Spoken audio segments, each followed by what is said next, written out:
Hey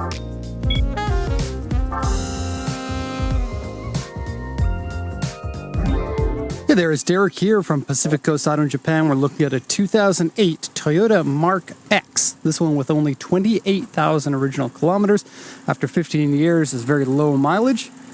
This one here is bought from auction here in Japan for export over to Canada. The Mark X is the continuation of the Mark II. And it is pronounced Mark X, not Mark 10, even though Mark II also has Roman numerals and it's called the Mark II. Kind of weird. Anyway, so engine running condition is good. Coolant and oil both look good. The coolant is a little hard to see, but there's the canister. If you can get a focus, the canister's down in there with the pink coolant in it. Oil, level, and color both look good. 28,000 original kilometers. That's like, I don't know, less than 2,000 per year? Even by Japanese standards, that's very low. So switch this off for now. We'll take a look at the condition of the vehicle. We'll compare it to the auction inspection sheet.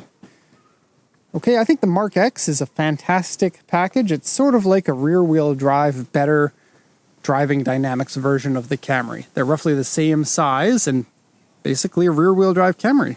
So if you like the handling feel and the driving dynamics of a rear-wheel drive, you want the reliability and fuel efficiency of a Camry. I guess a little bit less fuel efficiency because of the rear-wheel drive. You have a little bit more weight and a little bit more parasitic drag, but look at this. Suspension towers, this big bump here is clearance for your control arm. And so yes, it does have the double wishbone suspension in the front. I believe it has it in front and rear. I don't want to be wrong about that, so I'm not going to say it.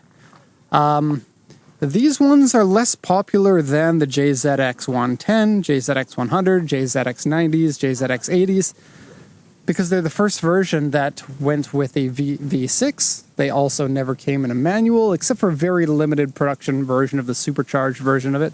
This one's a 2.5 liter. They also come in 3 liter. It's a GR engine, so parts are readily available in Canada.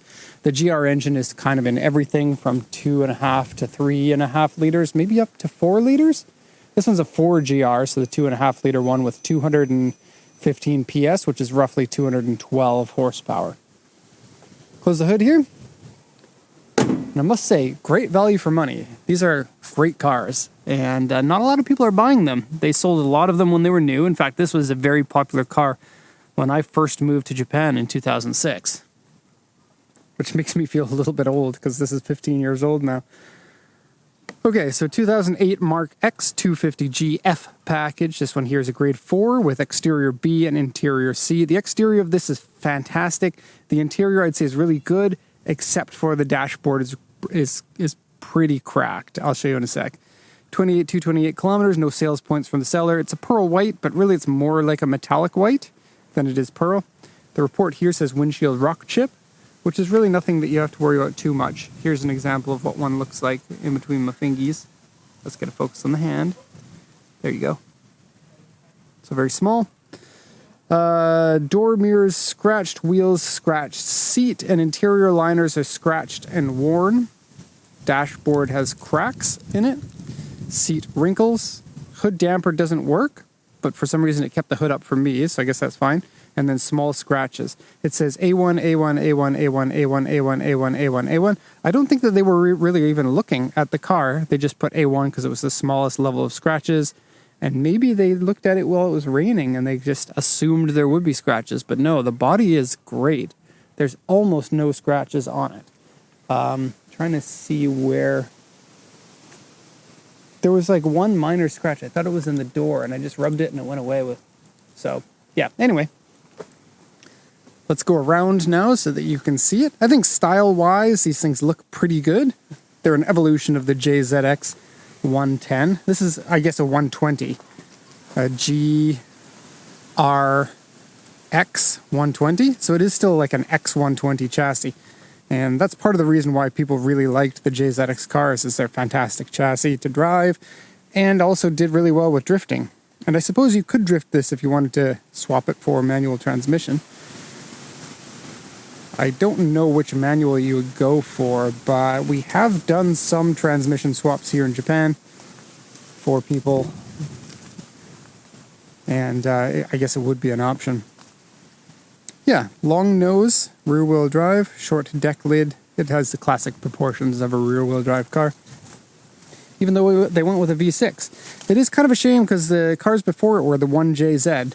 As much as I like the GR engines, they're kind of pedestrian engines compared to the 1JZ, which is one of the best feeling Toyota engines, as a lot of people have come to realize. Also very reliable and easy to get extra power, so that's why it's popular in drifting, I think. Okay, front end here. There's not really much damage to show. I do like the look of the headlights and the front bumper there. It's a nice look. We do have some fade on the headlights. Fade of this clear coat. And it's on both of them. Now the rest of the paint has a really good look to it. It is like dirty. You can see these lines that come down. The rain in Japan is a lot dirtier than the rain is in Canada, which I'd be fine drinking the rain from Canada. I would not drink the rain in Japan. And I do wonder, I kind of grew up in Canada thinking that rainwater is clean. I wonder what other countries would be okay with drinking the rainwater. Please do let me know. I suspect in some areas pollution's so bad that you absolutely wouldn't want to, but who knows?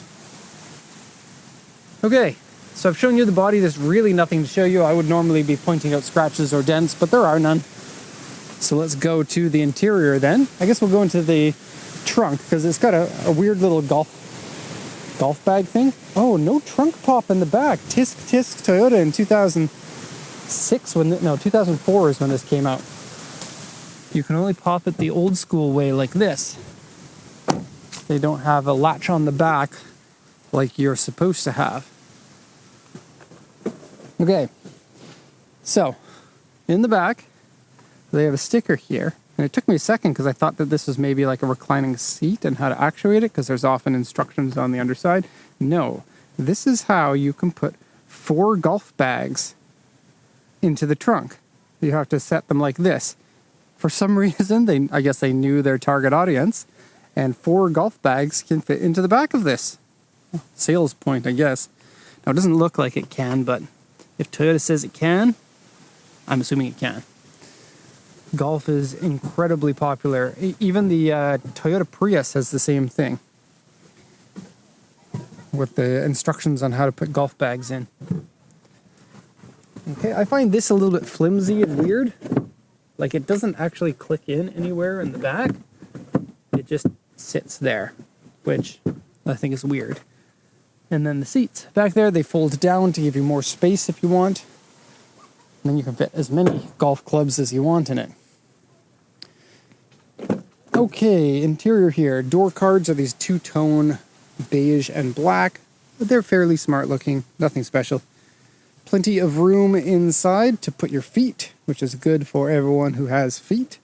The seats look fairly contoured, which is nice. I thought they felt just like every other seat when you sit in them. So really nothing special there.